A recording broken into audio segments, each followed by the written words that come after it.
शून्याचा कट. मुंबईतल्या लोकल ट्रेनचं गर्दीने फुललेलं एक स्टेशन. रात्रीचे 11 वाजले होते. प्लॅटफॉर्म नंबर 7 वर एक माणूस गडबडीने उतरला. त्याच्या चेहऱ्यावर घामाच्या धारा लागल्या होत्या.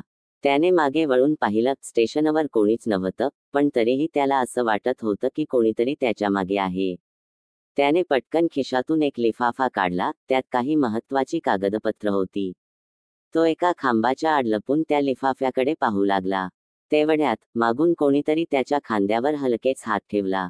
तो दचकून मागे वळला, पण त्या अंधारात त्याला फक्त एक धूसर सावली दिसली. तुला वाटलं होतं की तू सुटशील? एक थंड आवाज ऐकू आला. त्याने पळून जाण्याचा प्रयत्न केला, पण उशीर झाला होता. एक झडप, एक तीव्र किंकाळी, आणि काही क्षणांतच त्याचा मृतदेह प्लॅटफॉर्मच्या टोकाला पडला होता. त्याच्या हातातील लिफाफा कुठेच दिसत नव्हता. मुंबई पोलिसांच्या क्राईम ब्रँचच्या ऑफिसमध्ये सकाळी एक गडबड उडाली होती. सहाय्यक पोलीस निरीक्षक अतुल कदम त्यांच्या टेबलावर बसून गूढरित्या झालेल्या हत्येच्या फाईल वाचत होते. प्लॅटफॉर्म 7 वर मिळालेल्या मृतदेहाचं नाव अभिजित कुलकर्णी. तो एका मोठ्या फायनान्स कंपनीमध्ये डेटा अॅनालिस्ट होता. सीसीटीव्ही फुटेजमध्ये काही सापडलं नाही. पण मृत्यू होण्याच्या काही तास आधी तो अक्षय मल्होत्रा नावाच्या व्यक्तीला फोन करत होता. अतुल कदमने फाईल बाजूला ठेवली आणि विचार करू लागला. हे साधं खून प्रकरण नाही, तो मनातच म्हणाला. त्यांनी लगेच अक्षय मल्होत्राला बोलावलं.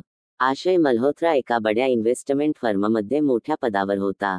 तो पोलीस स्टेशनमध्ये येताच त्याच्या चेहऱ्यावर भीती दिसत होती. तुम्हाला माहीत आहे का अभिजित कुलकर्णी तुम्हाला शेवटच्या क्षणी फोन करत होता? अक्षयने घाम पुसत उत्तर दिलं, हो. तो मला काहीतरी महत्त्वाचं सांगू इच्छित होता. पण मी फोन उचलू शकलो नाही. नंतर जेव्हा मी परत फोन केला, तेव्हा तो बंद होता. अतुल कदमने पुढचा प्रश्न विचारला, काय सांगायचं होतं त्याला? अक्षय काही वेळ विचार करत राहिला आणि मग सावधपणे म्हणाला, माझ्या कंपनीत काही काळे व्यवहार चालू आहेत, असं त्याचं म्हणणं होतं. पण काय आणि कसं, हे मला माहीत नाही. अतुल कदम आणि त्यांची टीम या प्रकरणाचा खोलवर तपास करू लागली. त्यांनी अभिजितच्या घराची झडती घेतली आणि तिथे एक जुना हार्ड ड्राईव्ह सापडला. जेव्हा फॉरेन्सिक टीमने तो अनलॉकच केला, तेव्हा एक धक्कादायक माहिती समोर आली. त्या फायनान्स कंपनीतील डेटामध्ये शून्याची खेळी दिसत होती. प्रत्येक मोठ्या व्यवहारात अचानक अतिरिक्त 0,0 जोडला जात होता. म्हणजेच कोणीतरी 1 कोटीला 10 कोटी, 10 कोटींना 100 कोटी आणि असे मोठ्या प्रमाणावर पैशांचे हेरफेर करत होते. हा घोटाळा कोणी करत होतं? या तपासाच्या दुसऱ्याच दिवशी अक्षय मल्होत्राचा मृतदेह त्याच्या घरात आढळला. तो आपल्या ऑफिसच्या लॅपटॉपसमोर बसलेला होता, डोळे पूर्ण उघडे, चेहऱ्यावर भीतीचा भाव. मृत्यूचं कारण हार्ट अटॅक. पण ही नुसती अपघाती घटना होती का?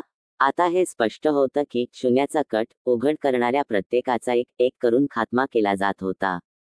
अतुल कदम आता अधिक जागरूक झाला होता. त्याने अभिजितच्या हार्ड ड्राईव्हचा सखोल अभ्यास केला आणि काही कोडेड फाईल्स शोधून काढल्या. त्या फाईल्स अनलॉकच केल्यानंतर समोर आलं की या घोटाळ्यामागे अरिहंत ग्रुप नावाची मोठी फायनान्स कंपनी होती. आणि सर्वात धक्कादायक गोष्ट म्हणजे या कंपनीचा मालक आणि घोटाळ्याचा सूत्रधार होता एक प्रसिद्ध समाजसेवक आणि मोठा उद्योगपती, विक्रम नायर. तोच विक्रम नायर, जो सध्या मुंबईतल्या एका मोठ्या राजकीय पक्षासाठी मोठ्या देणग्या देत होता. अतुल कदम आणि त्याच्या टीमने एक योजना आखली. त्यांनी विक्रम नायरशी बनावट इन्व्हेस्टर्स म्हणून संपर्क केला आणि त्याला भेटायला बोलावलं. ठरलेल्या ठिकाणी पोहोचताच विक्रम नायर मोठ्या आत्मविश्वासाने आत आला. त्याला अजिबात अंदाज नव्हता की त्याच्या प्रत्येक हालचालीवर क्राईम ब्रँचच्या टीमचे डोळे होते. विक्रम नायर, अतुल कदम म्हणाले, शून्याचा कट तुला संपवणार आहे. तेवढ्यात काही पोलिसांनी आत धावत येत विक्रम नायरला ताब्यात घेतलं. या घटनेनंतर संपूर्ण देशात हा घोटाळा चर्चेचा विषय बनला. अनेक लोकांना अटक झाली. शून्याचा कट अखेरीस संपुष्टात आला, पण यामध्ये अनेक निष्पाप लोकांचे प्राण गेले. अतुल कदमच्या मनात मात्र अजूनही एक प्रश्न होता, हे सगळं विक्रम नायरनेच आखलं होतं की कोणीतरी अजून मोठं मास्टरमाइंड त्याच्या मागे होतं? शेवटी हा गुन्हेगारीचा खेळ संपला होता, पण हा खरंच शेवट होता का?